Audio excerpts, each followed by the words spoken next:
right, fam. Let's talk quickly about what people do not understand about narcissists and narcissist abuse in relation to everyday people and Cassie and Diddy. Let come on in. Come on in.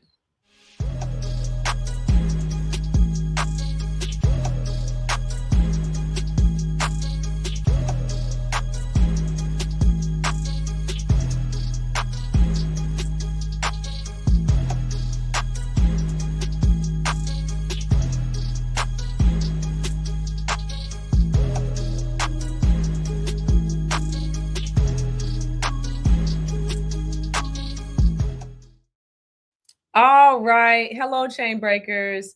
All right. My name is Shannon Savoy of narcfreeliving, where I coach, mentor, train, disciple. All right. Help people who have been entangled in spiritual warfare and narcissist abuse. We teach them how to break those chains. All right, y'all. Come on in. Come on in. All right. This is a recorded video. I'm not going to be live for a little bit. So I just wanted to come to you real quickly and touch on this topic. First of all, I want to say, hey, brothers, hey, sisters. I pray that y'all are doing well.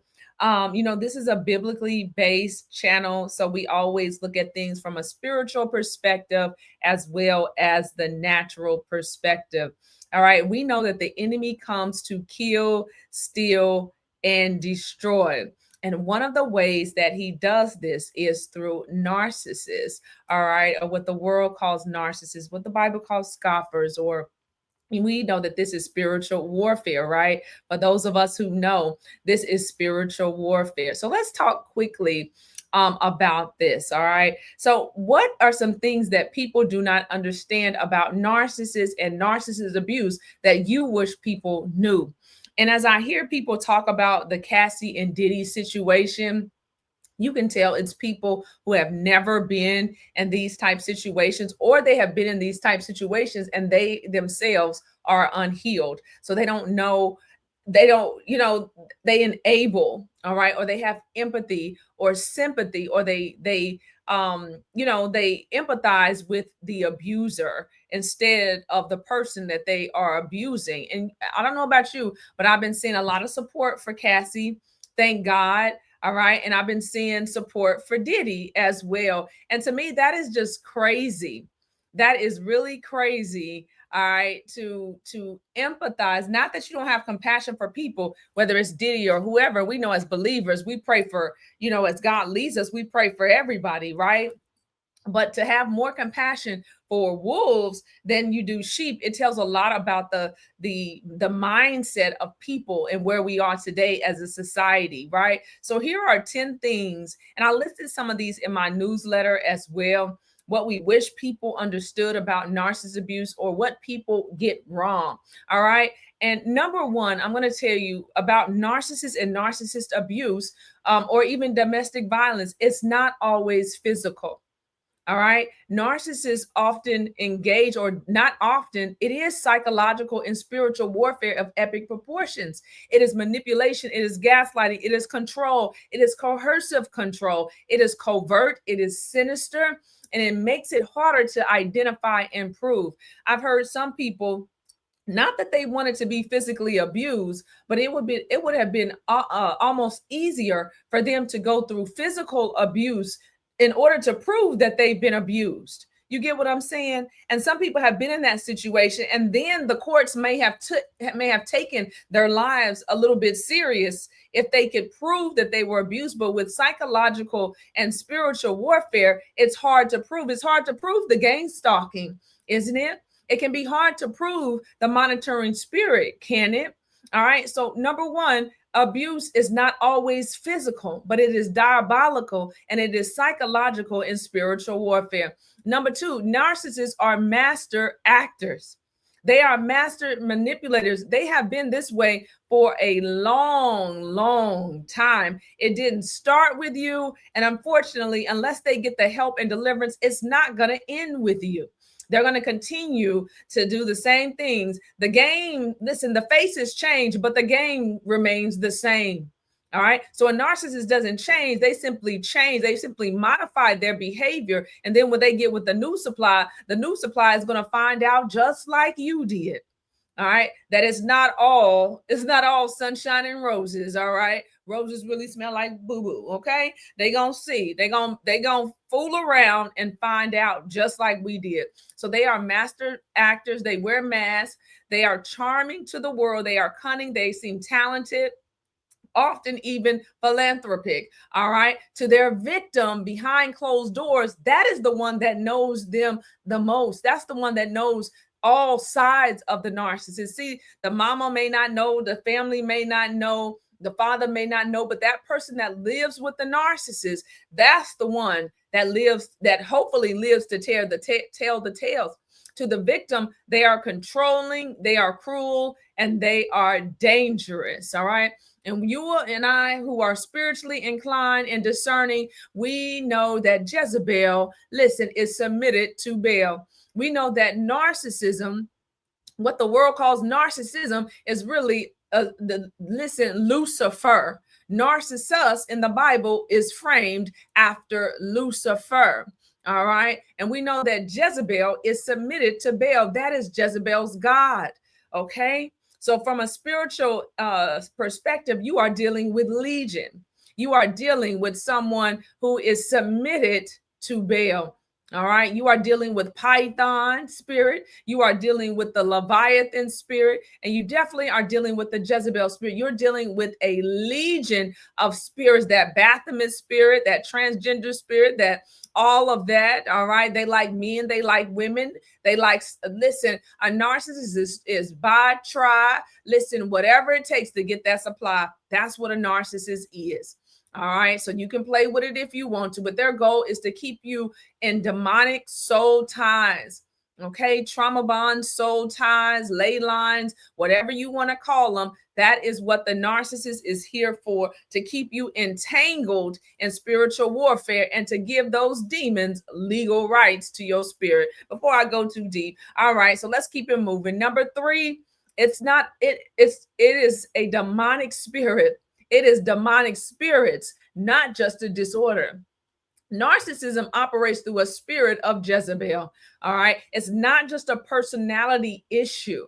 It is spiritual warfare that affects your mental. It is spiritual warfare meant to steal, kill, and destroy you. All right. Number 4, they groom, they love bomb, and they isolate.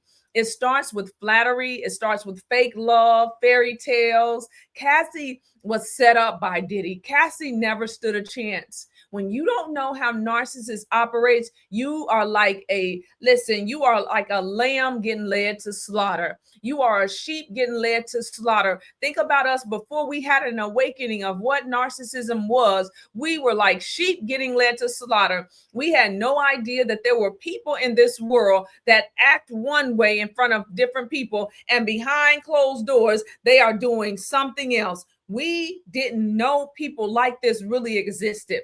Now, we may have grown up with it. All right. So we had some awareness, but then when we meet that narcissist, as I call it, the coup de grace narcissist, that narcissist introduces you into a whole level of more of dysfunction. They introduce you into a whole nother level of abuse that you might not have even seen growing up in your childhood. All right. So it is spiritual warfare of epic proportions. It's not just a demonic spirit. It's not just a disorder. Okay. Listen, it is a legion. Satan has an army. All right. And they call themselves legion, and they call themselves narcissists. Don't play with it. Play with it if you want to. The kingdom of darkness is Satan is a copycat. Whatever God creates, Satan wants to emulate. So God has the kingdom of heaven, and Satan, he wants a kingdom of darkness. Okay. All right. Satan wants to kill, steal, and destroy. That is his goal. And he uses his demonic spirits, his principalities, all right, the unclean spirits, to do his work here in the earth realm. All right, we know that, right? All right, if you don't, check out my other live streams. They're lengthy, but that's where the meat is. All right. All right. Number 4. All right, we said number 4, they groom, they love bomb, they isolate. Like I said with Cassie, it starts out with the fairy tale. Cassie was introduced into a life all the way around that she didn't know of. And then Diddy introduced that to her, all right, and then slowly began to erode her self-esteem, slowly began to chip away at her, all right, to where you, Cassie, or whoever is in a narcissistic relationship or marriage or whatever, it could even be your parents. You wake up one day, you don't know who you are. That is done by design. Okay. Number 5, they use money, fame, and influence as weapons. Narcissists empower, use their resources to silence, intimidate, and discredit their victims. See, and then when you have a wealthy narcissist, that's a whole other ball game. These low-level narcissists be running people in the ground. What you think a high-level warlock? Diddy is a warlock. What do you think a high-level warlock, all right, can do to somebody who does not know who they are, that does not have their identities, to somebody who's not walking in their authority? They will use that money, that fame, that influence. They will weaponize anything they can. And in Diddy's case, he knew that Cassie wanted, the lifestyle. He knew that she wanted to be able to use her talents, that she wanted to sing. And then he used that against her later. He held it over her head like a carrot, because that's what narcissists do. That's what psychopaths and sociopaths do. They find out what you love, and then they begin to use that against you. And he used that. And then, like any dirty, nasty demon, all right, they have to find something on you. They have to find out or either create lies. That's why they're always snooping in your things. Oh, yes, if they're snooping in your things, they're trying to find out something on you. When I was married to a sociopath, he didn't have anything on me because I didn't live a double life as he did. And so what he would do, he would look through my phone. He would look through year-old emails to find out who I was dating in, to find out what I was doing, and try to use my past against me, even though we weren't together. Oh, you still talking to him? All kind of silly stuff. That's projection. All right. They accuse you of doing exactly what they are doing. All right. But a narcissist always has to find things on you so that they can use that and leverage that, use that as a little narc insurance. That's a little narc insurance. All right. So when you try to leave, when you want to expose them, they'll say, oh, I want to expose you. Because a narcissist, listen, more than anything, they do not want to be exposed. They don't want that rejection. They don't want to be discarded. They don't want to lose their supply. All right. They are parasitic. You and me is how a narcissist survives. Those of us who are connected to God, those of us who have healing, who are healers through the Holy Spirit, those of us who healers, a narcissist is a parasite. So look at Diddy now. Now I'm gonna get into number 6. Look at Diddy now. He doesn't have his supply. He doesn't have his resources. Now he has some, he's in prison, but we know, or in jail. All right. Now we know they have access to certain things, but that grandfatherly, you can start to see. And if he stays in there longer and he can't get the supply that he needs, it will start to show on his face. It will start to show. When a narcissist cannot extract supply, listen, they start to look old and haggard, while you start to look better when you get away from them. Now, when you first get out of it, it gets a little worse before it gets better. But the more you heal and the more you stay away from them dirty, nasty narcissists, the more you are going to begin to glow. You can tell when somebody is married to a narcissist. Usually, now there will be, some of them keep their appearances up. I was one that kept my appearances up. But when I look back at my pictures, I can tell.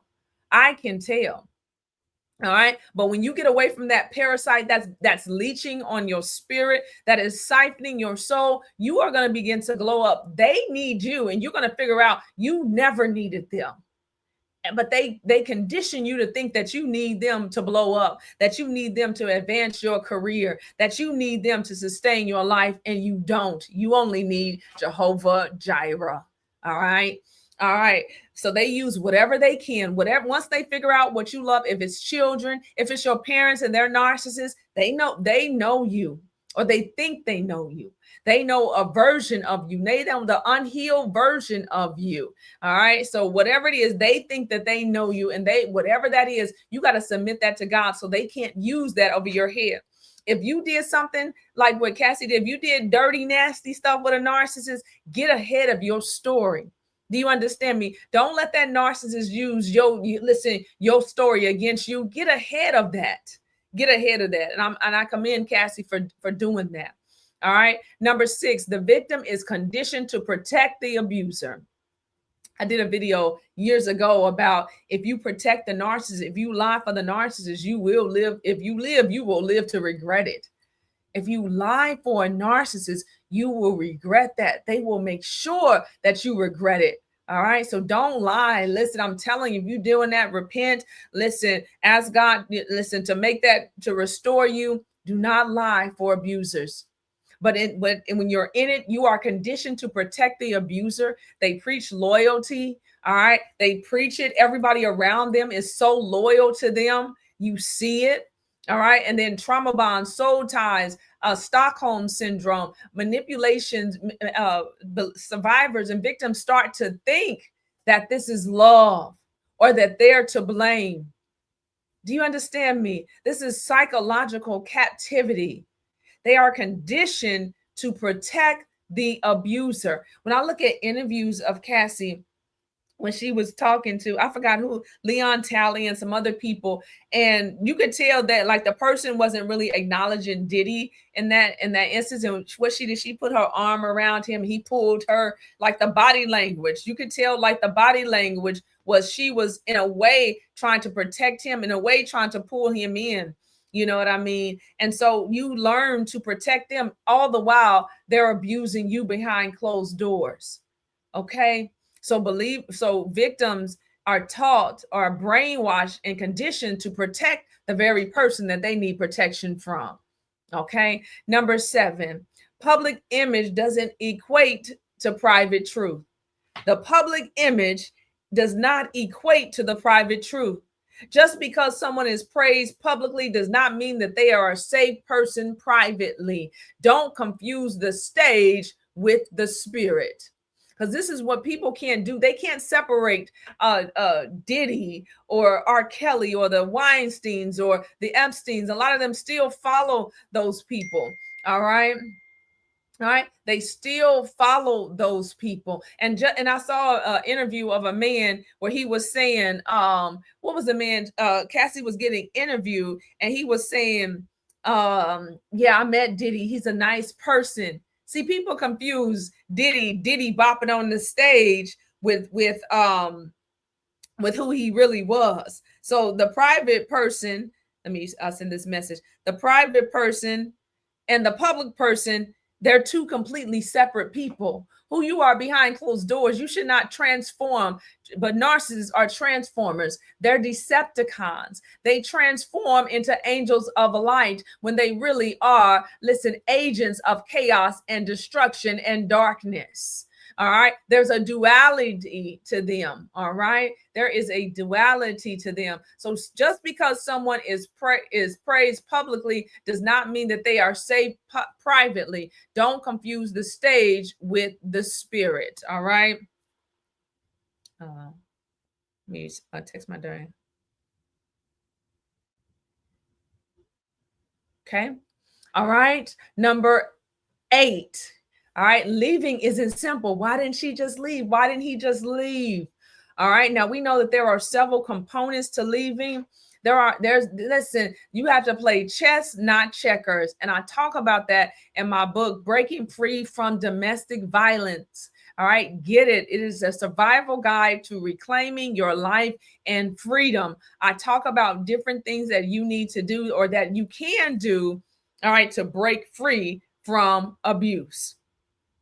All the way around. Okay. But it's not as simple as leaving. But once you get past the spiritual and the psychological, that is the hardest hurdle to get over a lot of times, because people can't even see themselves free. They can't even see themselves beyond poverty. They can't even see themselves beyond lack. They can't even see themselves without that other person because they've been with that person so long. So they don't, oftentimes it's the mental hurdles, it's the psychological hurdles that people have to get over in order to begin planning their escape.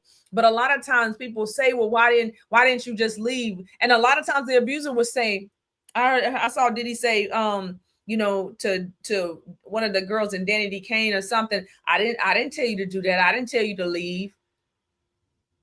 First of all, they was under contract. A lot of them can't just leave. And with Cassie, he promised her 10 albums. She only recorded one. Again, dangling what she wanted, using studio time. They will use whatever they can, all right, to get what you want. And then leaving isn't that simple a lot of times, because let's tell the truth as survivors, right? A lot of times we want a return on our investment. We've been with them, or you've been with them for so long. And so now you want a return on your investment. You don't want to just leave with nothing. So a lot of times people will stay, and then they'll say, oh, I'm staying for the kids. Baby, tell the truth. Baby, you're sacrificing those kids. They become a sacrifice to your idol anytime you're in abuse. You're not staying for the kids. The kids will be better off without an abusive parent, truth be told. Do you understand me?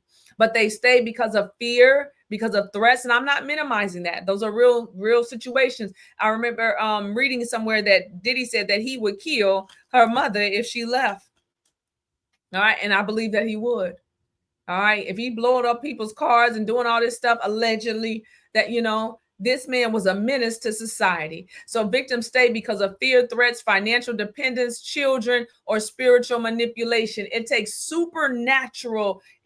a supernatural move of God and a supernatural strength to break free from narcissist abuse. You don't just leave a narcissist. You have to escape Pharaoh. You have to escape the plantation.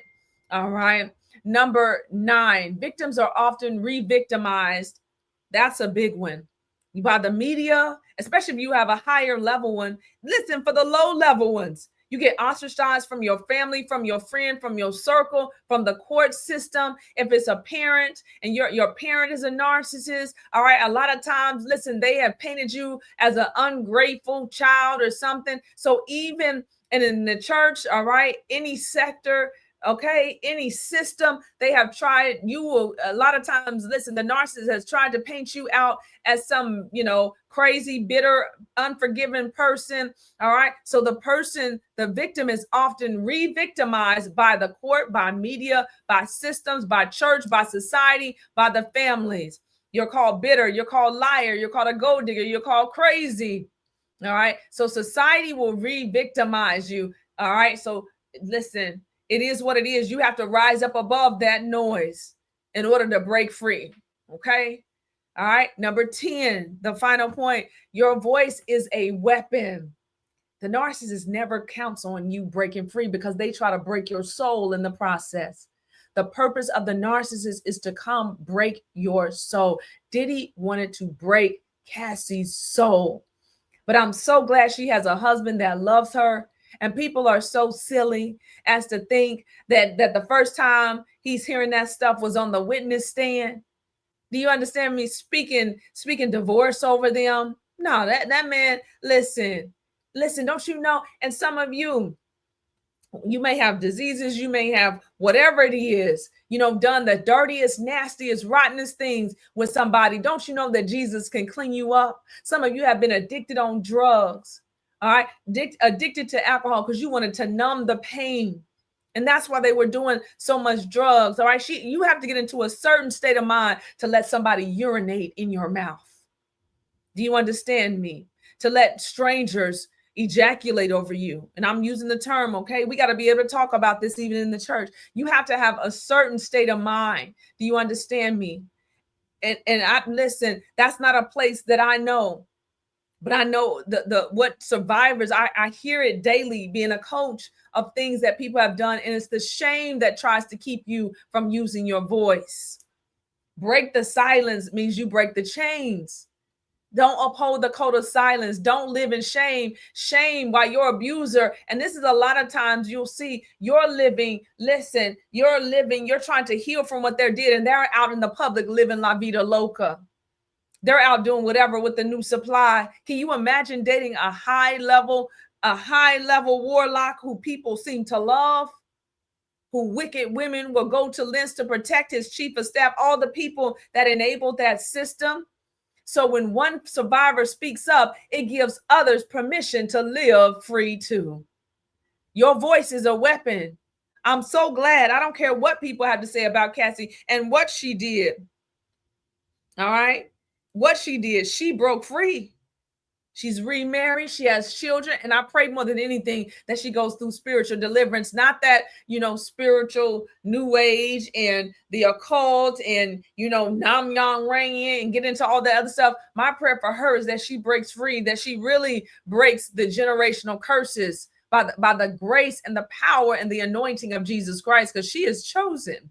Do you understand me? You got to be, for that level of warlock to come at her like that, you got to be somebody ranking in the spirit. And I pray that she finds that, if she hasn't, that she finds God and she finds deliverance for real. Because man, that's what she'll be a bad woman walking. Do you understand me? So use your voice, share your truth. Healing is holy, and healing is your birthright as a child of the Most High God. All right. So what do abuse victims really need in closing? They need to be believed. They need to be believed. I remember when I told my story, and I would tell it when I told it to different authorities. I told it to different people while I was in the military. I'm just reaching out, trying to find someone that could understand what I was going through. And when I finally came across that one person, it was like I just broke. Because one person believing you. And this is why I went through a lot alone. But it helped me and it strengthened me to be able to walk this walk. And when I hear other people's story, I know the power of being believed. Before anything else, victims need to hear, I believe you. Doubt destroys trust and re-traumatizes you. When people sitting back like, and they making up excuses for your abuser, they're doing all these things for your abuser, but they have all this compassion for your abuser and none for you. Pray for the abuser. I watch people who their first thing out of their mouth is, well, pray for them. Pray for them. Or did you forgive them? So no concern about you whatsoever. Now you do need to forgive. You do need to forgive, but can we first acknowledge what has happened to me? It's levels to healing. Belief builds the bridge to healing. When somebody believes you, it breaks chains in the realm of the spirit.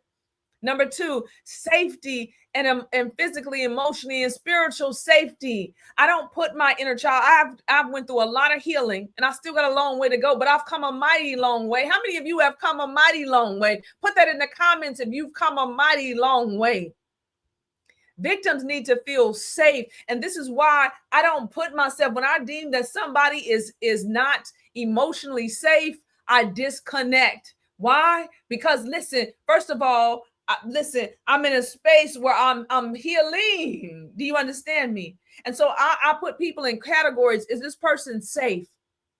Are they emotionally safe? Or are they unsafe? So when I hear people defend abusers, I already know that's an unsafe person.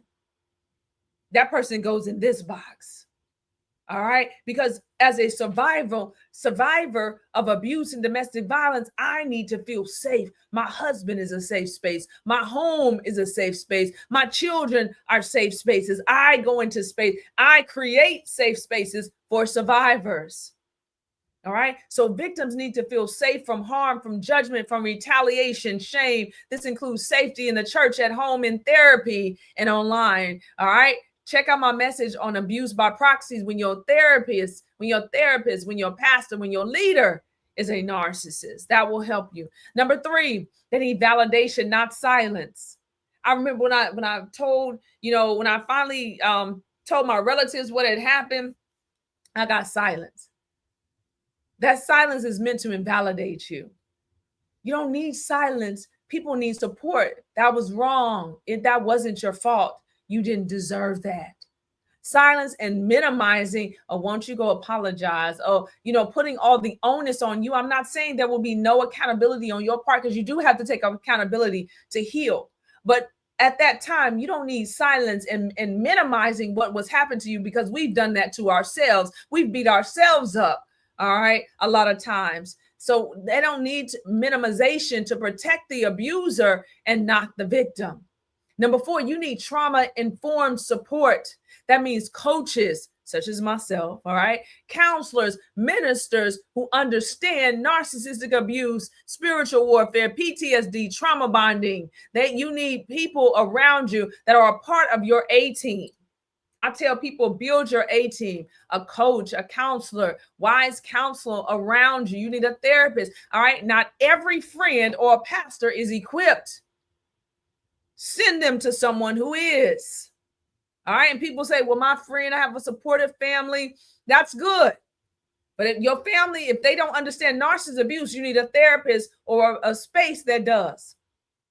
Okay. And the same thing, because when you come out of a narcissist, when you leave a narcissist, you're never leaving one narcissist. You're leaving a system. When you awaken out of a narcissistic home, you're going to find out oftentimes that your church, all right, or your family or your friends or people around you, you're going to find other narcissists because you're in that ecosystem. You're in that realm. But once you get out and God takes you through spiritual ICU and you go through the wilderness and you go through that isolation, you're going to begin to wake up to people around you who have been operating in the Jezebel spirit. And God's going to heal it if some of that is in you. If you got the Ahab, God has to heal that. All right. So your trauma-informed team needs to understand that on some level.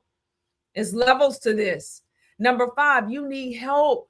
You need practical help. Yes, we deal with the spiritual. The spiritual is your foundation. And then you need help with housing, finances. All right. All right. You need help with legally, with protection, with childcare, with safety planning. Freedom isn't just emotional. It's also practical. Okay. So we got to look at those things. All right. And then number 6, you need deliverance and inner healing. Now, don't become a deliverance junkie, because I see that as well. Everything, listen, life is spiritual, but not everything is a demon. All right. At some point, you need to deal with your mind, the strongholds that are in your mind. I see people that run from deliverance ministry to deliverance ministry to deliverance ministry. Hold up. At some point, listen, the deliverance minister cannot do all the work for you. You're going to have to do that work.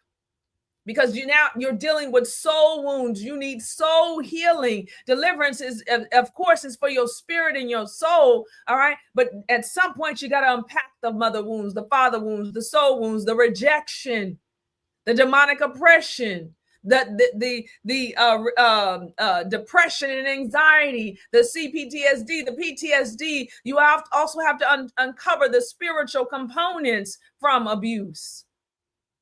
Healing must address the soul and the spirit, not just the symptoms. All right. And then number 7, time. You need time. Don't rush the process, because healing isn't linear. And then you need a safe space to grieve, a safe space to grieve what you thought was going to be, a safe space to grieve the time lost, the innocence lost, the dreams deferred. All right. Grieving is not weakness, it's restoration. And that's where the restoration process begins, when you start to be accountable and you grieve and you surrender to the process. All right. What else do survivors need? You need a reminder of who you are. When I talk to survivors, I speak to who they are, not who I see in front of me or on the phone or on the Zoom. Do you understand me? I speak to who you are, who God says you are by the Spirit of the Lord. You need to know, listen, that you are not what happened to you, and what the enemy meant for evil, God is going to turn it around for you. Do you understand me? They don't need to be met with guilt and shame and condemnation.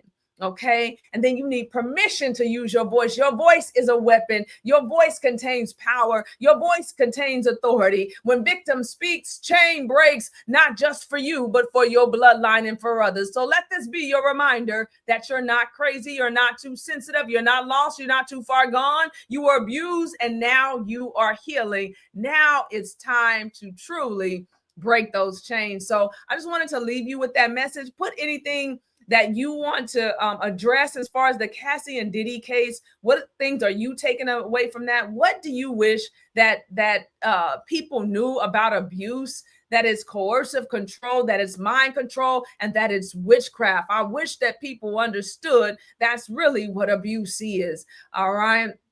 So, and then in closing, all right, let me tell you, all right, you can schedule a session one-on-one if you need a one-on-one session. All right, don't forget to get my book. I'm just trying to leave you with some resources here before I close out.